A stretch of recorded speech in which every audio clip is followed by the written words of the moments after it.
ओम शांति। 17 मई 2025 की मुरली से विशेष पॉइंट। पहला पॉइंट है, मीठे बच्चे अपने आप को देखो, मैं फूल बना हूँ। देही अहंकार में आकर कांटा तो नहीं बनता हूँ। बाप आया है तुम्हें कांटे से फूल बनाने। अर्थात अपने आप को देखो कि मैं पहले कैसे था और अब मैं कैसा बना हूँ। पहले जो मैं हर बातों पर गुस्सा हो जाया करता था, हर आत्मा से उम्मीद रखता था, हर आत्मा को सोचता था कि मुझे कुछ दे के जाए, परंतु अब हमने कितना अपने आप को परिवर्तित किया है। अब हम किसी भी प्रकार की कोई उम्मीद किसी अन्य आत्मा से करते ही नहीं हैं। अब हम सोचते हैं कि मेरे पास जो भी आत्मा आए वो मुझसे तृप्त होकर के जाए। तो अब इस बात का तो अनुभव हुआ ना आपको कि आप पहले कांटे थे परंतु अब फूल बन गए हैं। देही अहंकार में आकर कांटा नहीं बनना है। हम जितना देही अहंकार में आते हैं उतना हम ज़्यादा से ज़्यादा व्यर्थ कार्यों को करते हैं, व्यर्थ बातों को अपने मन में रखते हैं। परंतु जब हम बाबा को याद करते हैं तो हम फूल बनते हैं। बाबा आया है हम बच्चों को कांटे से फूल बनाने। तो हमें अपना समय ज़रा भी ज़ाया नहीं करना है, परमात्मा की याद में रहना है। परमात्मा की याद में रहते हुए हर कर्म को करना है, तो हमारे जीवन का एक एक क्षण समर्थ हो जाएगा।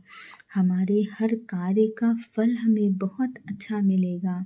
हमारा भाग्य सुंदर बनेगा, हमारा जीवन सुंदर बनेगा और हमारा जीवन ही नहीं सुंदर बनेगा, हमारे आसपास की अन्य सभी आत्माओं का जीवन सुंदर बनेगा। अगला पॉइंट है, सवेरे अमृत वेले उठकर बाप से मीठी मीठी बातें करनी है। अशरीरी बनने का अभ्यास करना है। ध्यान रहे बाप की याद के सिवाय दूसरा कुछ भी ना याद आए। अर्थात सवेरे अमृत वेले प्रतिदिन उठकर बाबा से मीठी मीठी बातें करनी है। जो भी बातें आपको पूरे दिन परेशान करने वाली हैं या जो भी कार्य है आपको लग रहा है कि ये मुश्किल है या वो साधारण भी है, तो भी आप परमात्मा को बता दो। जब आप बाबा को बता देते हो तो वो कार्य बहुत सरलता से हो जाता है। यदि वो मुश्किल है तो सरलता से हो जाएगा और सरल है तो आपको पता भी नहीं चलेगा और सफलता आपको निश्चित रूप से मिलेगी। बाबा को अपने जीवन की हर एक बात बताइए कि बाबा आप देख लीजिए, जो भी कुछ है आप देखिए और बताइए मुझे कि मेरे लिए क्या उचित है। सच्चे मन से परमात्मा के सामने बैठो और उनसे जब आप बाबा को अपनी हर एक बात बताते हो और उनसे बहुत प्यार से पूछते हो कि बाबा मेरे लिए क्या उचित है, क्या अनुचित है, रास्ता बताइए, तो आपको बाबा कोई ना कोई माध्यम ढूंढ करके बता देते हैं। आप तक वो बातें पहुंचा देते हैं जो आपके लिए सही हैं। वो आपके जीवन में अपने आप होने लगती है और स्वयं को आत्मा समझने का बार बार अभ्यास करना है। ध्यान रहे कि बाप की याद के सिवाय दूसरा कुछ भी याद ना आए।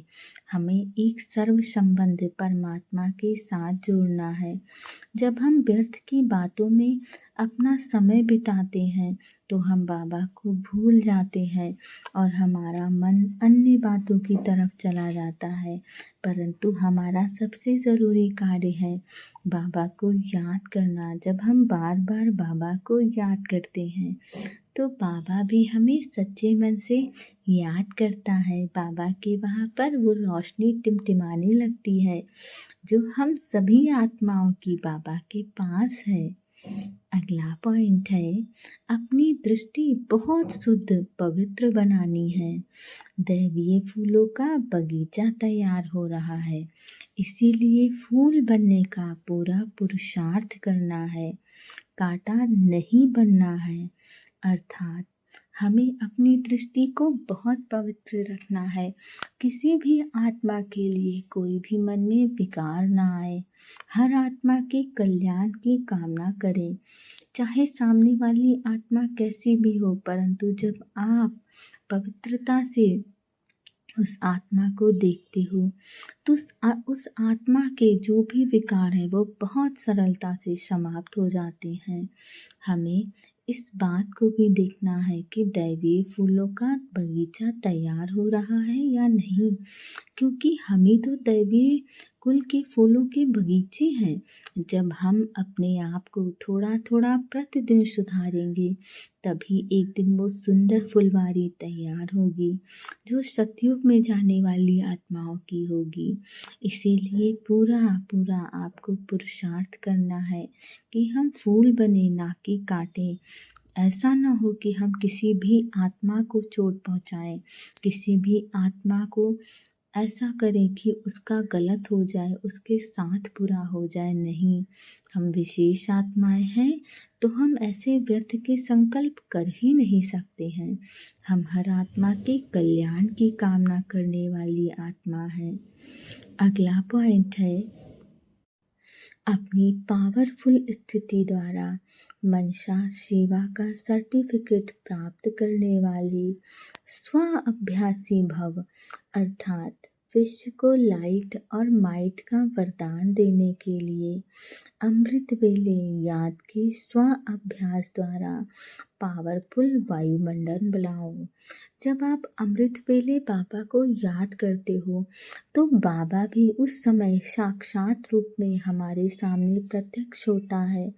बाबा हमारे अंदर शक्तियाँ भरता है और बाबा जो हमारे अंदर शक्तियाँ भरता है, उन्हीं शक्तियों को हम इस संसार में फैलाएं। अपने आसपास के वातावरण को, वायुमंडल को शक्तिशाली बनाएं।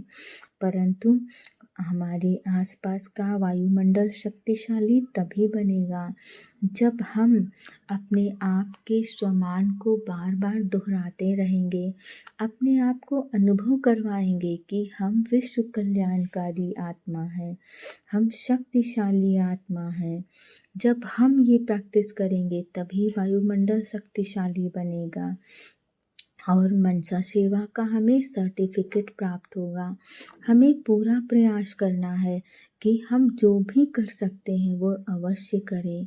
लास्ट समय में मनसा द्वारा ही नज़र से निहाल करने की, अपनी वृत्ति द्वारा उनकी वृत्तियों को बदलने की सेवा करनी है। हमें अपने मन से ही उन सभी सकाश को अन्य आत्माओं तक पहुंचाना होगा। जब अंत समय स्थिति खराब होगी, तब हमारी अपनी वृत्ति द्वारा उनकी वृत्तियों की बदलने की हमें सेवा करनी पड़ेगी। अपनी श्रेष्ठ स्मृति से सबको समर्थ बनाना है। जब ऐसा लाइट माइट देने का अभ्यास होगा, तब निर्विघ्न वायुमंडल बनेगा।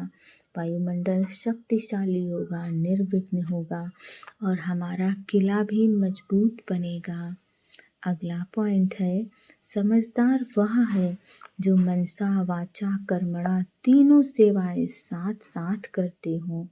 माना हर आत्मा के कल्याण की कामना करे, अपने मन में भी उस आत्मा के कल्याण के लिए सोचें, बोले भी उस आत्मा के कल्याण के लिए, और ऐसा ना हो कि सोचे बोले कुछ और कर्म कुछ और करे। जब हमारी मनसा वाचा और कर्मणा तीनों एक समान होते हैं तो हम अपने आप देवी देवता बन जाते हैं। हमें अलग से कुछ और पुरुषार्थ करने की, कुछ और करने की आवश्यकता ही नहीं होती है। बस आवश्यकता इस बात की है कि हम जो सोच रहे हों वही करें, वही बोलें। तब जब तीनों चीज़ें एक समान होती हैं तो हर आत्मा का कल्याण होता है, साथ में हमारा भाग्य भी बहुत ऊंचा बनता है। ओम शांति।